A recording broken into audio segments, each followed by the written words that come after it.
I believe in facing the truth. When I was 12 years old, I had over 2,000 cuts on my body in the span of a year. This overt display of self-harm was one of many symptoms of childhood trauma, resulting in adolescent anxiety and depression. Consequently, I was admitted into an outpatient program for teens, specifically the program for middle schoolers. To say the least, I did not like it there. I spent 3 hours per day, 3 times a week with kids who I found impossible to connect with.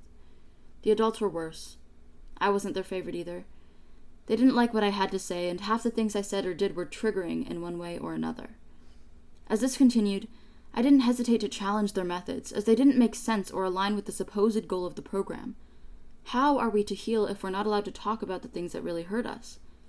Sitting in a small room, facing the program director, tears running down my face, barely able to get a breath in, I expressed this to him.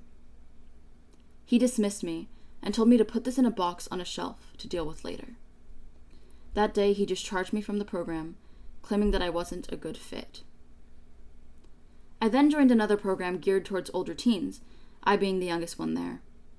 This program was much less hands-on and allowed space for reality.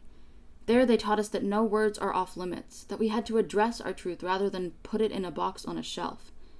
I wasn't better yet, but I finally felt heard, matched.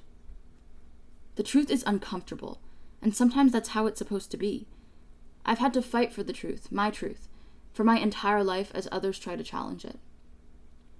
Growing up, and even in recent years, I was made to feel crazy. My truth was manipulated in the name of power.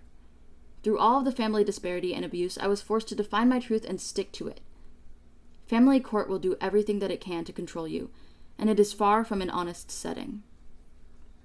I will admit that there were times where I strayed from the path and ignored what I knew was true. Once I lost track of that, I lost myself. It was a traumatic and ugly process, but in the end, I sacrificed my childhood and comforts for my truth. The truth truly does set us free. It's rarely easy or pretty, but necessary for knowing yourself and others. After all, who are we without it? As a truth seeker and truth speaker, I encourage you to define your truth and stand by it. Not to say that it cannot change, but don't let anything or anyone but you determine it. Take the box off the shelf, unpack it, and inside you will find the truth.